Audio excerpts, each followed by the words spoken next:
पहले इस question start करते हैं कि एनालिसिस आखिर करना ही क्यों है। तो द थिंग इज कि अगर आप एग्जाम्स दे रहे हैं एंड उसका एनालिसिस नहीं कर रहे हैं तो एग्जाम्स देने का कोई मतलब नहीं है, क्योंकि टेस्ट देने का मेन ऑब्जेक्टिव ही ये है कि आप अपनी मिस्टेक्स को एनालाइज करें, उन्हें पहचानें और उन पर वर्क करें। And let me tell you secret कि नीट में होने वाली मैक्सिमम जो मिस्टेक्स होती हैं वो कभी ना कभी आप अपने मॉक टेस्ट में या किसी और एग्जाम में कर चुके होते हो। तो अगर आपने वो कभी ना कभी सही से एनालाइज की है और उन पर वर्क किया है तो 90% ऑफ द आपकी मिस्टेक्स रिड्यूस हो सकती हैं।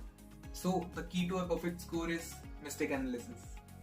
Hello future doctors, myself Devraj Tiwari, और इस वीडियो में हम सीखेंगे कि प्रॉपरली मिस्टेक एनालिसिस कैसे करता है। कई लोग मिस्टेक एनालिसिस के नाम पर सिर्फ एक कॉपी में बहुत सारे क्वेश्चंस लिख लेते हैं जो भी उनके गलत हुए हैं एक एग्जाम में, और बस उन्हें रटते रहते हैं, जिसमें उनका बहुत सारा टाइम भी कंज्यूम होता है। तो इस वीडियो में हम सीखेंगे कि कैसे प्रॉपरली मिस्टेक एनालिसिस करें, उन्हें पहचाने कि हमारी क्या क्या गलतियां हो रही हैं एंड उन पर वर्क करें ताकि वो मिस्टेक्स फ्यूचर में कभी ना हो। तो आप अपने साथ एक कॉपी और पेन तैयार रखिएगा। Also I have a technique जिसकी वजह से आपका मिस्टेक एनालिसिस काफी ज्यादा फास्ट हो जाएगा, तो इस वीडियो को एंड तक जरूर देखिएगा। सो आपने अब डिसाइड कर लिया होगा कि मिस्टेक एनालिसिस करना है, तो कुछ कॉमन क्वेश्चंस रहते हैं सभी के कि बहुत सारा टाइम निकल जाता है मिस्टेक एनालिसिस करते हुए। सो हाँ, टाइम तो लगेगा because it's important for your success, so you have to do it. So mistake analysis का बेसिक फॉर्मेट ये है कि सबसे पहले हम जितनी भी हमारी मिस्टेक्स हो रही हैं उनको एनालाइज करके रिड्यूस करेंगे।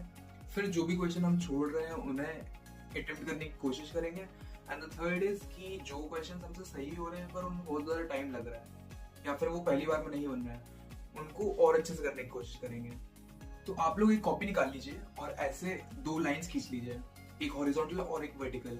तो हॉरिजॉन्टली हमारे आएंगे क्वेश्चन नंबर एंड वर्टिकली हम वो सारी मिस्टेक्स लिखेंगे जिसकी वजह से हमारा आंसर गलत हो सकता है, जैसे कि lack of knowledge, OMR filling mistake, proper revision नहीं किया था, कैलकुलेशन मिस्टेक्स एक्सेट्रा। और आपके मन में जिस जिस टाइप की गलतियां आ रही हैं वो आप कमेंट कर सकते हैं, जिससे और भी लोगों को हेल्प मिलेगी अपनी मिस्टेक एनालिसिस बुक बनाने के लिए। अब आपको क्या करना है, जब भी आपका पेपर हो तो हॉरिजॉन्टली आप वो क्वेश्चन नंबर्स डालिए जो आपके गलत हुए हैं, और जिस भी मिस्टेक की वजह से वो गलत हुए हैं उस मिस्टेक पर टिक करिए।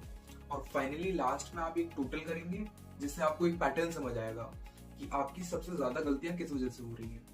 तो अब टाइम है इन सारी गलतियों को डिसेंडिंग ऑर्डर में सही करने का, यानी कि सबसे ज्यादा गलतियां आपकी जिस वजह से हुई है सबसे पहले उस चीज को सॉल्व करना। लाइक अगर लैक ऑफ नॉलेज की वजह से आपकी वो गलतियां हुई हैं तो फिर आपको कॉन्सेप्ट रिवाइज करने की जरूरत है, या फिर अगर आपकी कैलकुलेशन मिस्टेक ज्यादा हो रही है तो आपको कैलकुलेशन पे ज्यादा ध्यान देना होगा, या फिर अगर आपकी वो सारी गलतियां सिली मिस्टेक्स हैं लाइक ओएमआर फिलिंग में, तो आपको घर पर ओएमआर शीट्स प्रिंट करवानी होगी, लानी होगी और उन पे प्रैक्टिस करनी होगी। और जैसे ही वो मेन जो मिस्टेक थी जिसकी वजह से आपकी सबसे ज्यादा गलतियां हो रही हैं वो सॉल्व हो जाए तो आप अपनी नेक्स्ट बिगेस्ट मिस्टेक पर पहुंच जाएंगे। तो ऐसे करते करते आपकी सारी मिस्टेक सॉल्व होती जाएंगी और regularly you will see increase in your marks. और हमेशा ये बना के रखिए कि जो गलतियां इस मेरे टेस्ट में हुई है जिस टाइप की, वो अगले टेस्ट में रिपीट ना हो।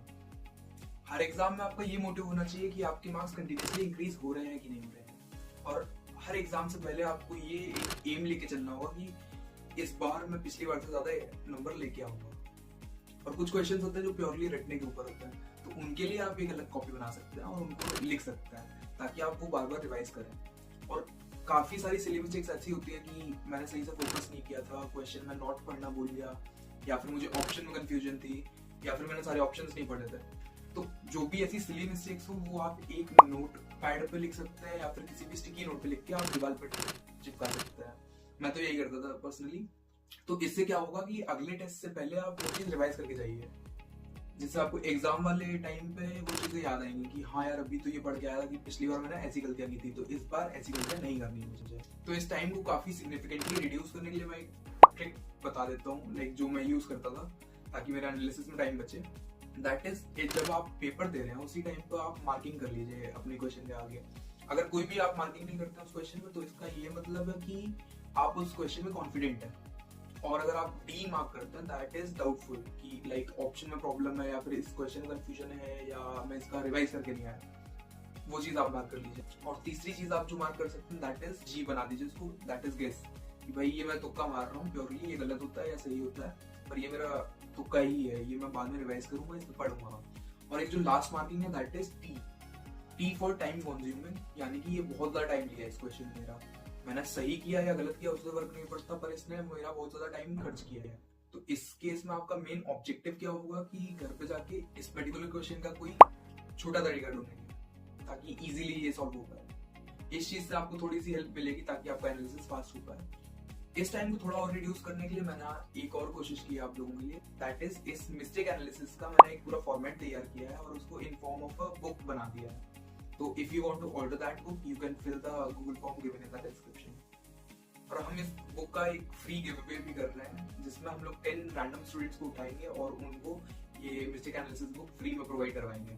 इसके लिए आपको करना क्या होगा, चैनल को सब्सक्राइब कर लीजिए, इस वीडियो को लाइक कर दीजिए और इस पर कमेंट कर दीजिए और साथ ही साथ लिंक में दिए गए गूगल फॉर्म को भर दीजिए। मिस्टेक एनालिसिस तो तुम लोगों ने सीख ली, लेकिन अगर आप अब ये जानना चाहते हैं कि लास्ट मंथ में हमारी स्ट्रैटेजी क्या होनी चाहिए तो आप इस वीडियो को चेकआउट कर सकते हैं।